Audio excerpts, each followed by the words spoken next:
সবাই কি আমার কথা শুনতে পাচ্ছ?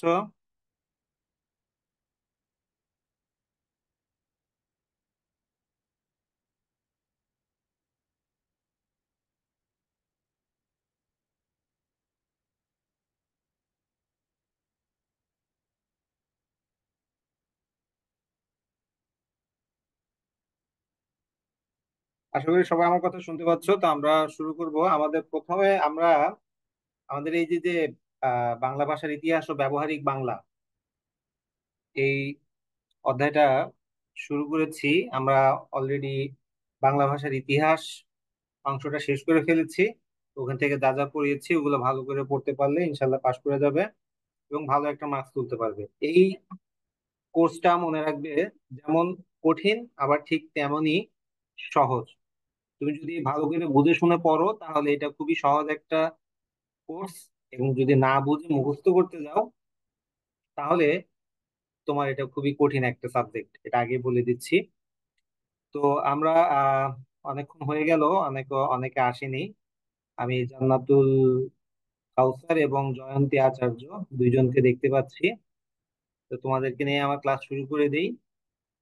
আমরা যে প্রশ্নটা আজকে আলোচনা করব মূলত বাংলা বানানের সংস্কারের উদ্যোগ সমূহ। এটা খুবই গুরুত্বপূর্ণ একটা প্রশ্ন। এটা তোমাদের প্রায় সময় পরীক্ষাতে আসে। যদি গত বছর এই প্রশ্নটা এসে না থাকে তাহলে এই বছর ডেফিনেটলি এই প্রশ্নটা তোমাদের আসবে। তো ক্লাস শুরু করার আগে তোমাদেরকে আমি একটু বলি যে যারা আমার কথা যদি শুনতে না পাও তাহলে চ্যাটে বক্সে জানাও অথবা হোয়াটসঅ্যাপে জানাও। তো আসি আমরা আমাদের যেই ক্লাসে। আমাদের আহ যখন বাংলার আধুনিক যুগ শুরু হলো, আমাদের বাংলার আধুনিক যুগ শুরু হলো কত সালে? কি বলতে পারবে? আমাদের বাংলার আধুনিক যুগ শুরু হলো 1800 সালে। 1800 সালে ফোর্ট উইলিয়াম কলেজ প্রতিষ্ঠিত হয় এবং তার এক বছর পরেই 1801 সালে এই ফোর্ট উইলিয়াম কলেজে বাংলা বিভাগ প্রতিষ্ঠিত হয়। তো বাংলা বিভাগ যখন প্রতিষ্ঠিত হয়, বাংলাকে নিয়ে একাডেমিক পড়ালেখা এর আগে কখনো হয়নি। ফলে 1801 থেকে আমাদের মূলত আধুনিক যুগের শুরু হলো। তো এই যে আমরা এখন বর্তমান যে বানানটা ব্যবহার করি, এই যে আমরা বলতেছি বানান বানান বানান, আমরা বানান নিয়ে বাংলার স্টুডেন্ট হিসেবে তোমাদেরকে যেখানেই যাবা তোমাদেরকে সবার আগে এই বানান নিয়ে তোমাদেরকে প্রশ্ন করবে। এটা এই বানান কেন? বাংলা একাডেমি এরকম দুই দিন পর পর বানান ইয়ে করে কেন? এই সেই ইত্যাদি ইত্যাদি নানা ধরনের প্রশ্ন তোমাদেরকে করবে। তো সেই জন্য তোমাদের এই যে বানান সংস্কারের যে উদ্যোগ, একদম সেই শুরু থেকে, আধুনিক যুগের শুরু থেকে আমাদের কখন থেকে শুরু হলো সেই ইতিহাসটা তোমাদের জানা থাকা দরকার। এবং বাংলার স্টুডেন্ট হিসেবে বলছি যে বাংলা বানান ভুল করা যাবে না। ডাক্তার যেমন তার পেশাতে কোনো ভুল করতে পারে না, ইঞ্জিনিয়ার যেমন কোনো ভুল করতে পারে না, ঠিক তেমনি বাংলার স্টুডেন্ট বাংলা বানানে ভুল করা যাবে না। তো যাই হোক, তো বাংলার এই আধুনিক যুগের যখন শুরু হলো 19 শতকে, তখনই আমাদের বাংলায় নানা ধরনের শব্দ আসতে লাগলো। তা আমাদের শব্দগুলোর ভিতরে অন্যতম একটা বিশাল অংশ ছিল তৎসম শব্দ। তৎসম শব্দ কেন আসলো? কারণ হচ্ছে তখন বাংলা ভাষায় লিখিত রূপে বা বলার মতো শব্দ ভান্ডার আমাদের ছিল না। ছিল না দেখে কি হলো, এই তৎসম শব্দ নিয়ে আমাদের বাংলা বানানের বা বাংলা লেখা শুরু হলো। তো এই কারণে আমাদের বাংলা ভাষার যতগুলো শব্দ আছে তার প্রায় 25% হচ্ছে আমাদের এই তৎসম শব্দ। তো তৎসম শব্দের এই 25%, বাকি 75% হচ্ছে অতৎসম শব্দ।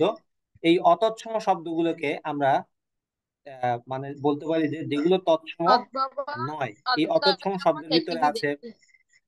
ভব, অর্ধতৎসম, দেশি দেশি বিদেশি।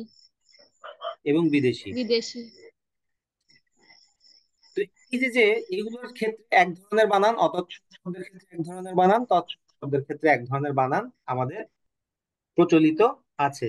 আর আমরা জানি যে সংস্কৃত ব্যাকরণের সাথে বাংলা ব্যাকরণের অনেক মিল থাকায় এখানে অনেক ক্ষেত্রেই আমাদের একটা বিশৃঙ্খলা শুরু হয়ে গেল।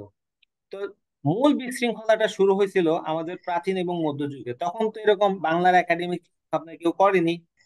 প্রাচীন যুগে মধ্যযুগে যত কবিরা ছিল তারা যেভাবে আহ, মনে আসছে বানান সেভাবেই তারা লিখে দিয়ে গেছে। তো এই বানান নিয়ে তারা কোনোভাবে সচেতন ছিল না। পরে 1912 সালে সবুজ পত্র পত্রিকা প্রকাশিত হলো। সবুজ পত্র পত্রিকাতে চলিত রীতির একটা ব্যবহার শুরু হলো। চলিত রীতি তো আমরা বুঝি, সাধু রীতি কিন্তু লিখিত রূপ, এর কোনো মৌখিক রূপ নাই। চলিত রীতি আবার লিখিত এবং মৌখিক দুইটা রূপই আছে। তো একদম প্রথমে যখন এই যে 1801 সালে আমাদের প্রথম দিকে তৎসম ভাষাতে কি করা হচ্ছিল, লেখা হচ্ছিল। কিন্তু যখন এই সাধু রীতি থেকে আস্তে আস্তে চলিত রীতিতে আমাদের আসা শুরু হলো, তখনই আমাদের কিছু বানান নিয়ে সমস্যা দেখা দিল, বা বানানের সমস্যাটা আরো বৃদ্ধি পেল। কারণ হচ্ছে সাধু রীতিতে যখন লেখা হচ্ছিল, তখন সাধু রীতি ফলো করতেছিল কাকে? সংস্কৃতকে। কিন্তু সাধু থেকে যখন চলিত রীতি আসলো, চলিত রীতিটা কিভাবে আসলো? কলকাতার ভগীরথী নদীর পাড়ে একটা এলাকাকে রবীন্দ্রনাথ, শরৎচন্দ্র এরকম আরো অন্যান্য প্রথিতযশা সাহিত্যিকরা মিলে কি করলো, একটা জায়গা একটা গ্রামের ভাষাকে বললো যে এই ভাষাটা সুন্দর, এই ভাষাটাকে আমরা কি করতে পারি, স্ট্যান্ডার্ড একটা ভাষা হিসেবে গ্রহণ করতে পারি। ওটাই আসলে আমাদের চলিত রীতি। কিন্তু ওটা তো মানুষের মুখের ভাষা থেকে, মুখ কলমে আসছে বা মুখ থেকে লিখিত রূপে আসছে। ফলে এই চলিত রীতিতে যখন লেখা শুরু হলো, তখন আমাদের বানানের সমস্যাটা আরো বৃদ্ধি পেল। বানানের সমস্যা বৃদ্ধি পাওয়ার মূল কারণটা ছিল এটা যে লেখরূপ ধ্বনিতাত্ত্বিক না হওয়া। এটা নয়া হয়ে গেছে, এটা নয়া হবে না, এটা হবে না। লেখরূপ ধ্বনিতাত্ত্বিক না হওয়া মানে কি? যেমন মনে করো, আমরা বলি না দ্বিতীয়, এই যে দ্বিতীয় বানানে এখানে একটা ব আছে, এই বয়ের উচ্চারণ কিন্তু আমরা করতেছি না। তো দেখা যাচ্ছে যে আমাদের লিখিত রূপের সাথে আমাদের কথ্য রূপের কিছু কিছু ক্ষেত্রে পার্থক্য রয়ে গেছে। এখন এটা শুধু বাংলা ভাষাতেই না, এটা পৃথিবীর সব ভাষাতেই এরকম আছে। যেমন মনে করো, আমরা ইংরেজিতে যদি বলি যে ওয়াক, ওয়াক, এখানে এল এর উচ্চারণ হচ্ছে না। টক, এল এর উচ্চারণ হচ্ছে না। তো এখানেও দেখা যাচ্ছে যে আমাদের এই লেখ্য রূপের সাথে আমাদের লিখিত রূপ, কথিত কথ্য রূপের কি আছে, পার্থক্য হচ্ছে। এইটাকে বলা হচ্ছে ধ্বনিতাত্ত্বিক না হওয়ার ব্যাপারটা। তো যাই হোক, তো জ্ঞানেন্দ্র মোহন দাস নামে এক ব্যক্তি কি করলো, বাংলা ভাষার অভিধান লেখা শুরু করলো। তিনি যখন বাংলা ভাষার অভিধান লেখা শুরু করলো, তিনি দেখলেন যে বাংলা বানানের একটা বিশৃঙ্খল অবস্থা। এই বিশৃঙ্খল অবস্থাটা এর আগে আর কেউ অনুধাবন করেনি। তো তিনি যেহেতু ডিকশনারি বা অভিধান লেখা শুরু করলেন, তিনি এই সমস্যাটা উপলব্ধি করে তিনি আম, আহ, এটার জন্য তিনি যখন তার বাংলা ভাষার অভিধান, এই যে বাংলা ভাষার অভিধান, তিনি প্রথম যে বাংলা ভাষার যে ডিকশনারি, তিনি যখন এটা লিখলেন, সেখানে তিনি ভূমিকাতে এই বানানের বিশৃঙ্খল অবস্থা নিয়ে কিছু কথা বললেন। তো এটা 1917 সালের পরে। আমরা জানি যে 1926 সালে ডক্টর সুনীতি কুমার চট্টোপাধ্যায় তার যে বিখ্যাত বই ওডিবিএল লিখলেন, সেখানে তিনি কিন্তু কি বানানের এই বিশৃঙ্খল অবস্থা নিয়ে আলোচনা করেছিলেন। তো যাই হোক, এই রবীন্দ্রনাথ আমাদের বানান সংস্কারে একটা গুরুত্বপূর্ণ ভূমিকা পালন করলেন। সেটা কিভাবে? তিনি কলকাতা বিশ্ববিদ্যালয়কে অনুরোধ করলেন যে আহ এই যে যে বানানটা একটা বিশৃঙ্খল রূপ, এটা একটা সংস্কার করা দরকার। তিনি কিন্তু তখন আবার কলকাতা বিশ্ববিদ্যালয়ের শিক্ষকতাও করতেছিলেন। তো এই সময়ে তিনি এই বানানের এই বিশৃঙ্খল অবস্থা দেখে কলকাতা বিশ্ববিদ্যালয়কে একাডেমিক একটা পদক্ষেপ নেওয়ার কথা বললেন। তো কলকাতা বিশ্ববিদ্যালয় তার এই কথার পরিপ্রেক্ষিতে 1935 সালে রাজশেখর বসুকে সভাপতি এবং চারুচন্দ্র ভট্টাচার্যকে সম্পাদক করে একটা সমিতি সরি, এটা বানান ভুলে গেছে, সমিতি হবে। একটা সমিতি গঠন করে, সমিতি মানে একটা কমিটি গঠন করে আর কি। এই কমিটি বাংলা বানানের নিয়ম নামে একটা পুস্তিকা প্রকাশ করে 1936 সালে। দেখো, 1935 সালে কমিটি গঠন হয়েছে, তারা এক বছরের মধ্যেই 1936 সালে এই বাংলা বানানের নিয়ম নামে একটি পুস্তিকা পুস্তিকা তারা কিন্তু কি করে প্রকাশ করে। তো বাংলা বানানের এই যে যে পুস্তিকা প্রকাশ করা হলো, তখন এর বিরোধিতাও কি অনেক বেশি হয়েছিল। আমাদের আসলে আমরা বাঙালিরা কোনো জিনিস সহজভাবে হজম করতে পারি না। সব জিনিসই ঘুরায় ঘুরায় ঘোলা করে তারপর খাই, গাদার মতো। গাদা যেরকম পানি ঘোলা করে খায়, ঠিক তেমনি আমরাও বাঙালিরা এভাবে সব জিনিস ঘোলা করে খাই, সব জিনিস ভালোভাবে গ্রহণ করতে পারি না। আমরা জিনিসটাকে সহজভাবে গ্রহণ করতে পারি না।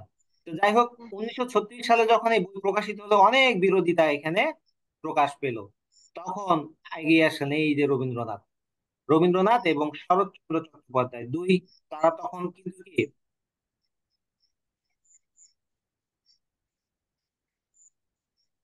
অত্যন্ত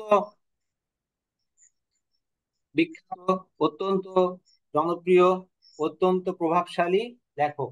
তো তারা কি করলো, ওই যে যে পুস্তিকা প্রকাশিত হলো ওখানে লিখে দিল যে কি তারা এখন থেকে এই নিয়ম অনুসরণ করে লিখবে। তো এরকম বিখ্যাত দুইজন লেখক যখন বলল, তখন আহ বাকিরা আর কেউ তেমন কিছু বলার সাহস পেল না। তো এর ভিতরে 1936 সালের পরে অনেক হয়ে গেল। তো 1937 সালে আবার এটা নিয়ে আলোচনা হলো। হ্যাঁ, রবীন্দ্রনাথ নিজেও বাংলা বানানের নিয়ম দেখা গেল যে কোনো কোনো ক্ষেত্রে তিনি নিজেও অনেক নিয়ম মানেননি। তিনি নিজে অনেক জায়গায় তার অবজারভেশন দিয়েছিলেন। কিছু কিছু জায়গায় তিনি বলেছেন যে এটা এরকম হতে পারে না। হ্যাঁ, ভাষাতাত্ত্বিক আলোচনা করে সেগুলো তিনি নিজের মতো করে লিখেছিলেন। তো এরপরে ব্রিটিশ শাসনতে গেল, ব্রিটিশ শাসনের পর পাকিস্তান শাসন আমল আসলো। পাকিস্তান শাসন আমলে পাকিস্তানিরা মধ্যে দিয়ে কি করলো, একটা অদ্ভুত একটা নিয়ম চালু করতে চাইলো। তারা বললো যে আরবি হরফে বাংলা বানা লিখতে হবে। এই যে আরবি হরফে বাংলা কখনোই লেখা সম্ভব না। জানি। তো এই তাদের এই ইয়েটা ভেস্তে গেল। এরপরে আরো নানা ধরনের কমিটি গঠন করা হয়। এরকম হতে হতে 1992 সালে ডক্টর আনিসুজ্জামান বাংলা একাডেমি কি করলো, ডক্টর আনিসুজ্জামানকে সভাপতি করে বাংলা বানানের নিয়ম একটা নির্ধারণ করার জন্য কি করে কমিটি গঠন করে। তারা কি করে 1992 সালে একটা নিয়মের ফরম্যাট, বাংলা বানানের নিয়ম নির্ধারণ করে দেন, এবং সেটা জাতীয় শিক্ষাক্রমের টেক্সট বুক বা এনসিটিবি সেটা ফলো করে। তো যাই হোক, এভাবে করতে করতে সর্বশেষ 2016 সালে, খেয়াল করো, 2016 খ্রিস্টাব্দে বাংলা একাডেমি আধুনিক বাংলা অভিধান প্রকাশ করে, এবং এতে বিকল্প বানানগুলোকে কি করা হয়েছিল, বাদ দেওয়া হয়েছিল। এই হচ্ছে আমাদের আমাদের বাংলা বানানের যে সংস্কারের যে নানা উদ্যোগ সেগুলো। তো আমরা বাংলা বানানের সংস্কারের যে এই উদ্যোগ আলোচনা করলাম, তো এটাতে তোমাদের শর্ট কোশ্চেন আসতে পারে, আবার ব্রড কোশ্চেন হিসেবেও আসতে পারে। তো মোটামুটি এই যে যে পয়েন্ট গুলো দিয়েছি, এই পয়েন্ট গুলো যেন তোমার পরীক্ষার খাতাতে অবশ্যই থাকে, কারণ এগুলো দেখে তোমাকে মার্কস দেওয়া হবে। এটা ইতিহাস লিখতে গেলে অনেক বড় ইতিহাস লিখে ফেলা যায়, এত বড় ইতিহাস লেখার দরকার নাই। আমি যে পয়েন্ট গুলো দিলাম, ইয়েগুলো দিলাম, এটা দিয়ে তুমি মোটামুটি 2-3 পৃষ্ঠা লিখতে, 3-4 পৃষ্ঠা লিখতে পারলেই ভালো একটা মার্কস তুমি পাবে। তো এই হচ্ছে আমাদের বাংলা বানান সংস্কারের উদ্যোগ সমূহ।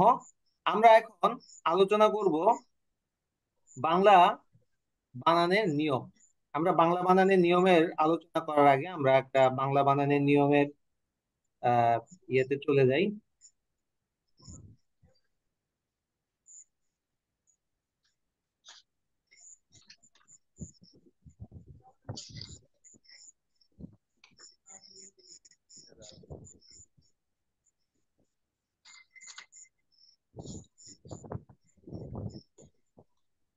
আমি তোমাদেরকে একটা পিডিএফ ফাইল শেয়ার করে দিব, বাংলা বানানের নিয়ম, বাংলা একাডেমি প্রণীত বাংলা বানানের নিয়ম। আমাদের এই বানানের নিয়মটা তোমরা এইচএসসি তে পড়ে এসেছো। এইচএসসি তে পড়ে এসেছো, হয়তোবা তখন অনেক কিছু তোমরা ধরতে পারোনি বা বুঝতে পারোনি। কিন্তু এখন কিন্তু বুঝো বা না বুঝো, তোমাকে কিন্তু ভালো করে পড়তে হবেই হবে। ওকে। তো আমাদের এই জিনিসটা মাথায় রেখে আমাদের পড়ালেখাটা চালিয়ে যেতে হবে। তো যাই হোক, আমরা আজকে প্রথমে এখন আলোচনা করব বাংলা বানানের নিয়ম।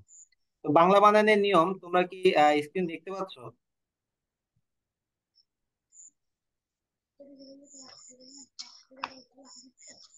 জি স্যার, দেখতে পাচ্ছি।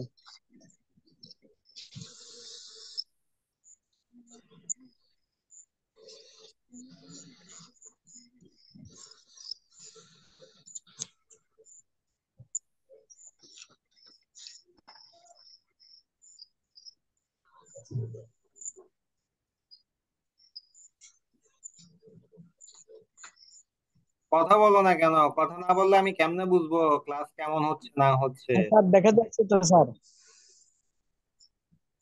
ঠিক আছে স্যার। ওকে, তাহলে আসো আমরা শুরু করি। আমি প্রথমে আলোচনা করব যেটা, সেটা হচ্ছে যে আমাদের বাংলা বানানের নিয়ম।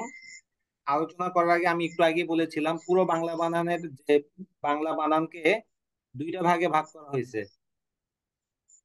কয়টা ভাগে ভাগ করা হয়েছে? দুইটা ভাগে ভাগ করা হয়েছে। একটাতে নাম দিছে কি তিনটা। তৎসম, আরেকটাতে তৎসম কি দিছে, তদ্ভব। আরেকটাতে নাম আছে কার? তৎ- অতৎসম। অতৎসমতে কারা কারা আছে? দেশি, বিদেশি, হ্যাঁ, তদ্ভব, অর্ধ তৎসম, এরা। তো আমরা প্রথমে আলোচনা করব তৎসম শব্দের নিয়ম। তো তৎসম শব্দের নিয়মে আমি তোমাদের বলে রাখি, এই বাংলা বানানের নিয়মটা আগাগোড়া আমি তোমাদেরকে একটু ডিটেইলস পড়াবো, যাতে তোমরা আহ জিনিসটা ভালো করে বুঝতে পারো। এবং এই বানানের নিয়ম থেকে তোমাদের শত শত প্রশ্ন আসবে, এবং এই বানানের নিয়মগুলো ভালো করে শেখা থাকলে বানান রিলেটেড প্রশ্ন যেভাবেই আসুক না কেন তোমরা উত্তর দিতে পারবে। যেমন এখান থেকে অনেক ধরনের প্রশ্ন আসতে পারে, তৎসম শব্দের বানানের নিয়ম লিখো, অতৎসম শব্দের বানানের নিয়ম লিখো, অথবা হ্রস্ব ইকার ব্যবহারের নিয়মগুলো লিখো, দীর্ঘ ইকার ব্যবহারের নিয়মগুলো লিখো, অথবা আসতে পারে যে তোমার এই কোথায় কোথায় পর স্বীকার কি এবং পদীর্ঘকার কি এর নিয়মে পার্থক্য গুলো লিখো। এরকম নানা ভাবে প্রশ্ন তোমাদের আসবে। তো এই জন্য তোমাদের এই পিডিএফ ফাইলটা আমি দিয়ে দিব। এই পিডিএফ ফাইলটা তোমরা ভালো করে পড়ে নিবে, বা তোমরা লাইব্রেরিতে গেলে বা বিভিন্ন জায়গায় গেলে বাংলা একাডেমির বাংলা বানানের নিয়ম একটা ছোট বই আছে, এই বইটা 10 টাকা 20 টাকা নিবে, ওই বইটা কিনে ফেলবে, তাহলে তোমাদেরকে এটা সবসময় কাজে দিবে। তো যাই হোক, আমরা আলোচনা শুরু করি বাংলা বানানের নিয়মে। প্রথমে বলেছি যে আমাদের বাংলা বানানের নিয়মে দুইটা পার্ট, একটা হচ্ছে যে তৎসম আর একটা হচ্ছে যে কি অতৎসম। তো তৎসম শব্দের বানানের নিয়মে প্রথমে যে কথাটা বলা হয়েছে সেটা হচ্ছে যে কি, যে এই নিয়মে বর্ণিত ব্যতিক্রম ছাড়া তৎসম বা সংস্কৃত শব্দের নির্দিষ্ট বানান অপরিবর্তিত থাকবে। থাক- মানে এটা কিন্তু কোনো নিয়মের ভিতরে আমাদের লেখার দরকার নাই, বা কোনো ইয়া হিসেবে লেখার দরকার নাই। তোমরা জাস্ট মনে রাখবা যে এখানে যে ব্যতিক্রম গুলা আছে, এই যে যে ব্যতিক্রম গুলা আছে, সেই ব্যতিক্রম গুলা ছাড়া তৎসম সংস্কৃত শব্দের নির্দিষ্ট বানান কি থাকবে? অপরিবর্তিত থাকবে। আমাদের মূল জিনিস শুরু হচ্ছে 1.2 থেকে। এখানে প্রথমে কি বলছে, যে সকল তৎসম শব্দে রস্যই দীর্ঘই বা রস্যু দীর্ঘ উভয় শুদ্ধ, কেবল সেসব শব্দে রস্যই বা রস্যু বা এবং তাদের কার চিহ্ন ব্যবহার করতে হবে। মানে কি, এটা দ্বারা বোঝাচ্ছে, যেমন মনে করো আমাদের এই যে শ্রেণী বানানটা, আমরা শ্রেণী বানান এভাবেও লিখি, শ্রেণী বানান এভাবেও লিখি, দুইভাবে লিখি। এখন আমরা কোনটা শুদ্ধ? আমাদের ব্যাকরণ গুলোকে আগে থেকে বলা হয়েছে যে রস্যই দীর্ঘই এরকম করে আমাদেরকে আগে থেকে বলা হয়েছিল। তো এখন আমরা কোনটাকে কোনটাকে সিলেক্ট করব? তো সেক্ষেত্রে বলা হয়েছে যে যেটাতে আমাদের রস্বীকার দীর্ঘিকার উভয় শুদ্ধ, সেক্ষেত্রে আমরা রস্বীকারটাকে কি করব? নিব। প্রাধান্য দিব। এবং যেটাতে রস্বীকার না রস্যুকার আছে বা ইয়া আছে, সেটাকে আমরা রস্যুকার নিব। যেমন মনে করো উষা এবং উষা, তো একটা দীর্ঘকার দিয়ে আর একটা রস্যুকার দিয়ে। তাহলে আমার এখানে দীর্ঘকার উষা আর রস্যুকার উষা দুইটাই শুদ্ধ, তো আমরা কোনটা নিব? যেটাতে আমার কি আছে, রস্যুকার আছে, অবশ্যই সেটাকে। থাকবে। আরেকটা। এরকম করে আমাদের আরো কিছু বানানের নিয়ম এখানে দিয়ে দিয়েছে। বানানের নিয়মগুলো, সে বানানের ইয়েগুলো হচ্ছে যে কি কি, আহ, যে দেখো, যে কিংবদন্তি, খঞ্জনি, চিৎকার, চুল্লি, তরণী, ধমনী, ধরণী ইত্যাদি। তো এই বানানগুলো কিন্তু ভালো করে শিখে নিবে, এগুলোই তোমাদের পরীক্ষাতে নানাভাবে প্রশ্ন আসবে। এবং এটা শুধু এখানে না, বিসিএস সহ যে কোনো জায়গাতে এই প্রশ্নগুলো ঘুরে ফিরে আসে। তো এই বানানগুলো সবগুলো ভালো করে শিখে নিবে অর্থ সহ। এরপরে নিয়মটি কি বলছে দেখো, এরপরে নিয়মটা বলছে রেফের পর ব্যঞ্জন বর্ণের দ্বিত্ব হবে না। এই যে যে আমাদের দ্বিত্ব শব্দটা, দ্বিত্ব শব্দ মানে কি? এই দ্বিত্ব শব্দ মানে হচ্ছে যে দুইবার। দ্বিতীয় শব্দ মানে হচ্ছে যে কি, দুইবার। দুইবার মানে কি, দুইবার হবে। বলছে যে রেফের পর ব্যঞ্জন বর্ণের দ্বিত্ব হবে না। আগের দিনে দেখবা যে এখানে অর্জন, ঊর্ধ্ব, কর্ম, হ্যাঁ, কার্তিক, চক্রবর্তী, হিন্দুরা কে আছো, অনেকে দেখবা চক্রবর্তী বানান কিভাবে লিখে, চক্রবর্তী বানান এভাবে লিখে দেখো,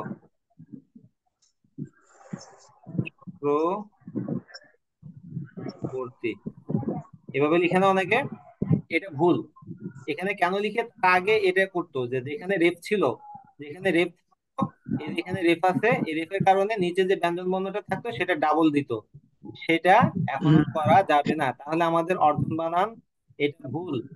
এগুলো ঊর্ধ্ব, কর্ম, কার্তিক এগুলো বানান ভুল। এগুলোর পরিবর্তে আমাকে কিভাবে লিখতে হবে, এই যে অর্জন, ঊর্ধ্ব, কর্ম, কার্তিক, বার্ধক্য, মূর্ছা, সূর্য ইত্যাদি এই শব্দগুলো আমাদের ব্যবহার করতে হবে। এরপরে এরপরে নিয়মটা কি বলছে দেখো, সন্ধির ক্ষেত্রে ক খ গ ঘ পরে থাকলে পূর্ব পদের অন্তঃস্থিত মহাস্থানে অনুস্বার হবে। সন্ধির ক্ষেত্রে মানে কি, সন্ধির ক্ষেত্রে বলতে বোঝাচ্ছে যে যে সকল শব্দ সন্ধি দ্বারা তৈরি হয়। যেমন অহংকার শব্দটা সন্ধি দ্বারা কি হয়েছে, তৈরি করা হয়েছে।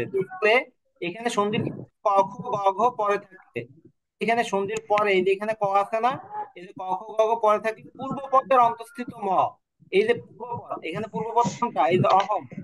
অহম হচ্ছে পূর্বপদ, অহমের এখানে একটা কি আছে, ম আছে না, এই ময়ের জায়গাটা কি হবে, অনুস্বার হবে। এই যে এখানে দেখো, এখানে একটা অনুস্বার আছে, দেখছো এই মটা কি হয়েছে, অনুস্বারে পরিণত হয়েছে। আমরা একইভাবে সঙ্গীত শব্দটা যদি দেখি কিভাবে আসছে, সম যোগ গীত, সঙ্গীত। তারপর হচ্ছে দেখো সংগঠন, হ্যাঁ, হৃদয় সংগঠন কিভাবে আসলো, সম যোগ ঘটন, হুম, সংগঠন। দেখো এই যে মটা কি হয়ে গেছে, কোনো জায়গায় এই মটা এসে কি হয়ে গেছে, অনুস্বার হয়ে গেছে। বুঝে গেছে? তো এটাই বলছে যে সন্ধির ক্ষেত্রে ক খ গ ঘ পরে থাকে পূর্বপদের অন্তঃস্থিত মহাস্থানে অনুস্বার হবে।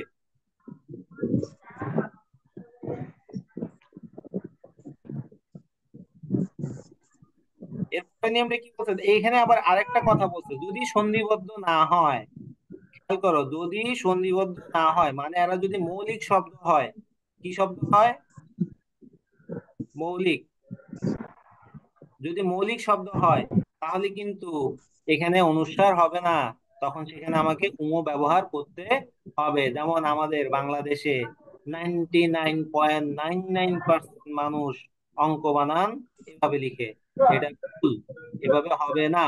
অঙ্ক বানান এটা কি, সন্ধি সাধিত নয়, এটা একটা মৌলিক শব্দ। তাই আমার অঙ্ক বানানে এভাবে উ দিয়ে ক দিয়ে লিখতে হবে।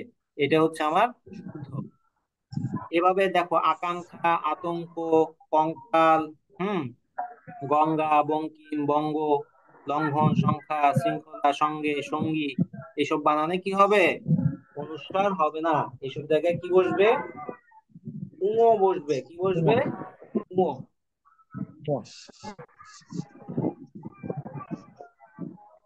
এরপরে নিয়মটা কি বলছে দেখো, এরপরে নিয়মটা বলছে যে সংস্কৃত ইন প্রত্যয়ান্ত শব্দগুলোতে দীর্ঘকারান্ত রূপ সমাসবদ্ধ হলে সংস্কৃত ব্যাকরণের নিয়ম অনুযায়ী সেগুলোতে হ্রস্ব ইকার হবে। যেমন এই যে সংস্কৃত ইন প্রত্যয়ান্ত শব্দটা কি আমাকে আগে বুঝতে হবে। এই যে এখানে গুণী, গুণী শব্দটা এখানে ব্যবহার করা হয়েছে। গুণী শব্দটা কিভাবে আসছে দেখো, এই গুণ এর সাথে যখন ইন প্রত্যয় যুক্ত হয়েছে তখন এটা কি হয়ে গেছে, গুণী। কিন্তু এই গুণী দিয়ে যখন সন্ধিবদ্ধ পদ তৈরি করা হলো, যেমন মনে করে এভাবে লিখলো যে কেউ, যে গুণী যে জন, গুণী জন। দেখো এই যে এখানে গুণী বানানের দীর্ঘিকারটা সন্ধিবদ্ধ হওয়ার কারণে এখানে কি হয়ে গেছে, রস্বইকার হয়ে গেছে। খেয়াল করছো সবাই? এই যে জিনিসটা, এটা বুঝতে পারতেছো? গুণীজন হয়ে গেছে। তো এই জন্য এটা বলছে সংস্কৃত ইন প্রত্যয়ন্ত দীর্ঘ ইকারান্ত রূপ যখন সমাসবদ্ধ হয়ে যাবে তখন সংস্কৃত ব্যাকরণের নিয়ম অনুযায়ী সেগুলো রস্বইকার হবে। একইভাবে গুণীজন, গুণীজন, প্রাণী, প্রাণ যোগ ইন প্রাণী, এখানে দীর্ঘইকার আছে কিন্তু প্রাণী সম্পর্কিত বিদ্যা বা প্রাণীদের নিয়ে যে বিদ্যা, প্রাণী বিদ্যা, এখানে আবার দেখো এটা রস্বইকার হয়ে গেছে। মন্ত্র ইন মন্ত্রী, হ্যাঁ, কিন্তু এখানে আবার যদি কি বলছে যে মন্ত্রীদের নিয়ে পরিষদ বা মন্ত্রী দ্বারা গঠিত পরিষদ, মন্ত্রী পরিষদ, এখানে দীর্ঘইকারটা কি হয়ে গেছে, এখানে এসে দেখো এটা কি হয়ে গেছে, রস্বইকার হয়ে গেছে। এটাই বলছে যে সংস্কৃতি প্রত্যন্ত শব্দের দীর্ঘায়ন্তরান্ত রূপ সমাসবদ্ধ হলে সংস্কৃত ব্যাকরণের নিয়ম অনুযায়ী সেগুলো রস্বইকারে পরিণত হবে। এরপরে নিয়মটা কি বলছে দেখো, আমরা সেটাতে যাচ্ছি।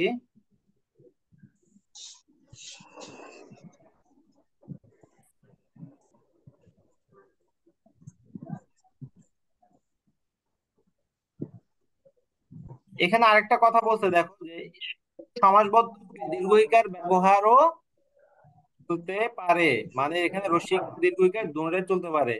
এক জায়গায় যে এখানে গুণী যেজন, গুণীজন, ওখানে দীর্ঘইকারটা রসিকার হয়ে গেছিল, এগুলা জায়গায় আবার আমরা কি দীর্ঘইকার ব্যবহার করলেও ভুল হবে না। তবে সেখানে আবার ওই যে প্রথম 1.2 যে নিয়মটা আছে সেটা প্রযোজ্য, যেখানে রস্যি দীর্ঘ উভয় শুদ্ধ সেখানে আমরা কোনটাকে নিব, রস্যিকারকে নিব।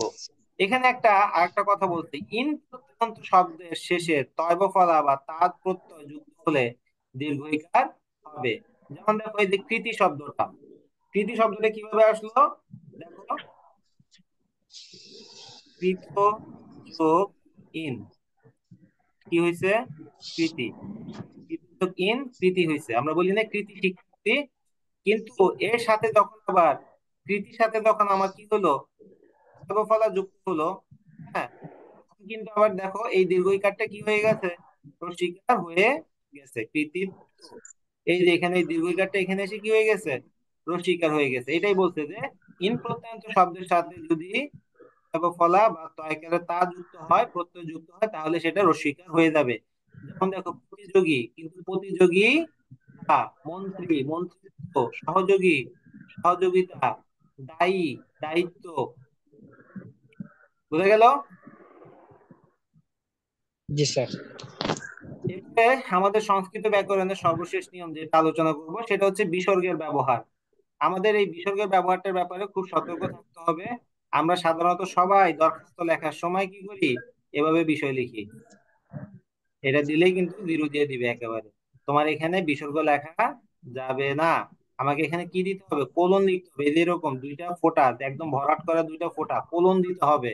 কোলন আর বিসর্গ এক না, এটা হচ্ছে কোলন, আর বিসর্গ হচ্ছে কি, এই যে এটা, এটা হচ্ছে বিসর্গ। তো দেখো বলছে যে কি, শব্দের শেষে বিসর্গ থাকবে না। আগে এই শব্দগুলো শেষে বিসর্গ ব্যবহার করা হতো, ইতস্তত, কার্যত, ক্রমশ, পুনঃ পুনঃ, প্রথমত, প্রধানত, মূলত, হ্যাঁ, এগুলো শেষে আর বিসর্গ থাকবে না। এছাড়া নিম্নলিখিত ক্ষেত্রে শব্দ মধ্যস্থ বিসর্গ বর্জিত রূপ গৃহীত হবে। এখানে আগে বিসর্গ ব্যবহার করা হইতো, যেমন মনে করো দুস্থ, হুম, দুস্থ, আগে এভাবে লেখা হইতো। এখন আমার দুস্থ বানান এভাবে লিখতো যে উচ্চারণ, এভাবে লিখতো সেম উচ্চারণ। তো হুদাই যেহেতু আমার এই বিসর্গের কারণে অনেক ঝামেলা তৈরি হচ্ছে, সেজন্য এই বিসর্গ বাদ দিয়ে দেওয়া হয়েছে। এভাবে নিস্তব্ধ, নিঃশ্বাস, নিস্পৃহ। কিন্তু খেয়াল করো, আমার যদি বিসর্গ থাকলে যদি উচ্চারণে পার্থক্য তৈরি হয়, তখন কিন্তু আবার বিসর্গ বাদ দেওয়া যাবে না। যেমন এই যে দুঃখ এবং দু, এই দুইটা শব্দতে খেয়াল করো, এই দুইটা শব্দতে কিন্তু কি আছে, পার্থক্য আছে। ওকে, তাহলে আজকে আমরা আলোচনা এখানেই শেষ করলাম। আমরা আজকে মূলত তৎসম শব্দের বানানের নিয়মগুলো আলোচনা করেছি এবং বাংলা বানান সংস্কারের যেসব উদ্যোগ নেওয়া হয়েছে সেগুলো আলোচনা করেছি। নেক্সট ক্লাসে আমরা অতৎসম শব্দের বানানের নিয়ম আলোচনা করব, তোমরা সবাই উপস্থিত থাকবে এবং ক্লাসটা নিয়মিত করবে। যদি ক্লাসটা না করো, আমি আবারও বলছি, আমাদের এই প্রথম এই টপিকটা শেষ করতে একটু সময় লাগবে বেশি, পরের গুলো আমার সময় খুব কম লাগবে। আমরা এটা একটু ধীরে সুস্থে আগাবো, পরের গুলো খুব দ্রুত শেষ করে ফেলতে পারবো, কিন্তু এখানে একটা ক্লাস মিস দিলে পরের ক্লাস তোমরা আর কিছু সেগুলো বুঝতে পারবে না। তাই নিয়মিত ক্লাস করবে ইনশাল্লাহ। পরশুদিন দেখা হবে রাত 9টায়। ভালো থাকবে সবাই। আল্লাহ হাফেজ। স্যার